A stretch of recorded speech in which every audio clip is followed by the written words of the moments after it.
Hi, this is Lucia with The Art of Love. I'm a dating and relationship expert specializing in helping you get your ex back. And welcome back, No Contact Army. Have you downloaded my app Silencio? Well, if you haven't, the link is below this video and below every video. And I would really appreciate if you would leave a rating and or a review if you have the app. And if you too would like to join the No Contact Army, all you have to do is hit the subscribe button and the bell notification and you're in. And to read the No Contact Army manual, go to nocontactsecrets.com where you can read 2 free chapters before purchasing the book. Today I want to talk about whether you should block your ex. Now, I've done several videos on the topic of blocking and unfriending an ex, but I now have new information that I want to share with you. Now, most people block their ex at the wrong time for the wrong reasons. Most of y'all need to chill with the blocking. There's a very specific time and a very specific reason for blocking, which I'll discuss in this video. Because if you block them at the wrong time, you're going to look emotional. And when you're emotional, you're weak. And if you're weak, you can be manipulated. And if you can be manipulated, then they can do whatever they want and come back whenever they want. They do not feel the urgency to come back because they see how emotional you are. Recently, I had a client, and he had an appointment with me the next day. It was already set for the next day, and he just could not control himself, and he saw something on his ex's social media, so he blocked her. And so, of course, she then blocked him. Then he regretted it, and he unblocked her. So now he looked emotional and unstable with the blocking and the unblocking. So he broke no contact, and he let her know that he's still very much interested. Remember Newton's law. For every action, there's an equal and opposite reaction. So if you block or unfriend someone, they're usually going to take some sort of action, which I know is often the reason that people block, because they want to get a reaction. However, if you're in no contact, you're supposed to be doing absolutely nothing, including blocking. You know, you think that you're oh so tough just because you can press the block button. Ooh, I'm afraid of you. I wouldn't want to meet you in a dark alley. You're not so tough. You're not tough at all. Tough is not blocking your ex. Tough is doing nothing. I keep telling you guys to do absolutely nothing, but you just refuse to listen. No contact is actually the easiest part of getting an ex back, if you can believe it or not. But you are making it hard because you keep looking for something to do. You want to do something? Get on with your life. That's what you should be doing. Isn't there a gym somewhere calling your name? And I'm talking about the building, not a guy named Jim. Although there may be a guy named Jim somewhere for you. Isn't there a closet that needs organizing? Aren't there friends you haven't seen in a while that would love to hear from you? You have to focus on you. If you keep focusing on them, energetically, they will feel it and they will take their time reaching out to you because they can feel that you haven't gone anywhere. Now, people often block when they're triggered. And when you're triggered, you're having an intense emotional reaction to whatever just happened. And there are 4 ways that people respond to triggers: fight, flight, freeze, or fawn. Our brain doesn't like negative emotions, and so we've trained ourselves to get to the relief stage the quickest way possible, and that's usually to push that person away.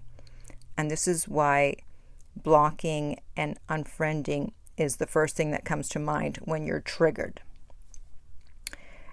But here's the problem. Your brain thinks that you felt bad because of them, and now they're gone, you feel better. But that feeling is only temporary. What actually happened was that they simply reflected back to you your beliefs, your self-concept, your self-worth. And so if you don't work on those things, those triggers will still exist, and you'll be triggered again by someone in the future, and it becomes a never-ending cycle. It's up to you to work on your triggers and not just push people away whenever you're triggered. So I have a fifth option. Instead of fight, flight, freeze, or fawn, I say that you should fall back, retreat, and self-soothe. And learning how to self-soothe is one of the most important tools you could ever have. You have to talk to yourself as if you were comforting a small child, because in a way you are. And so you say things like, it's okay, we'll figure this out. We don't have to figure everything out at once. Let's take a nap. Let's have some ice cream. Let's go for a walk. Whatever. We're all triggered, and you have to know how to react at that moment in a way that's not going to mess up your chances of getting your ex back. And a way to self-soothe yourself and to reprogram your mind is doing affirmations. And speaking of my app Silencio, we actually do have an area there to do affirmations. You can do 3 in the free version, and if you want to do more than 3 affirmations, then you can upgrade to the premium version, and you will start to reprogram your mind and work on your self-concept and your self-worth, which is what's being triggered when you have an emotional reaction. In fact, just recently, I was triggered and I felt like unfriending someone, and I rarely unfriend or block anyone.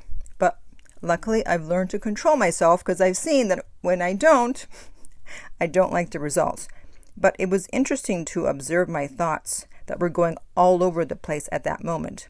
And that's just what I did. I'm like, interesting. Look at my mind going crazy, thinking this and this and this. But I knew I wasn't going to do anything. And as soon as the next day, I was glad that I didn't. I was over it. I wasn't upset anymore. I was glad that I hadn't unfriended him. And then later on that day, someone that I'm actually more interested in than the first guy contacted me, and now I really couldn't care less about unfriending the first guy or anything. I don't want to give him the satisfaction of getting an emotional reaction out of me, which is what he would have seen it as if I had unfriended him. So the only time you should block your ex is after 60 days of no contact. So not 60 days after the breakup, unless you were no contact the whole time. And I've explained why you do it after 60 days in a previous video, and I'll put the link up here. But basically, you don't block right away because you don't want to look emotional or hurt. It's best to look indifferent. And if you're indifferent, you don't block. However, if they've been looking at your stories or posts, they've been getting a dopamine hit. And even if they miss you, it doesn't hurt as much because they still have access to you. However, if after 60 days, they still have not felt the urge to reach out, that's when you can block. And the only places you would block your ex would be on social media. You don't want them to have access to your profile and updates. However, do not block them on other platforms such as the phone, Skype, email. I don't even know if you can block through email, or anything else, because you're not posting updates on those platforms. And of course, as usual, there are exceptions to the blocking rule, and that is, obviously it goes without saying, that you do not block your ex if you cheated on them or if you took them for granted. This does not apply to you. You're supposed to be trying to get them back. So no blocking. And for those of you who just absolutely cannot control yourselves, you can't control your anxiety, you're not yet at the point where you can self-soothe and back away from the block button, and you're going to freak out when you get triggered, then you also need to block, or you will just make things worse, okay? So comment me below and let me know, have you ever blocked an ex? And what happened? Or has an ex blocked you? And how did you react to that? Did you want to block them back?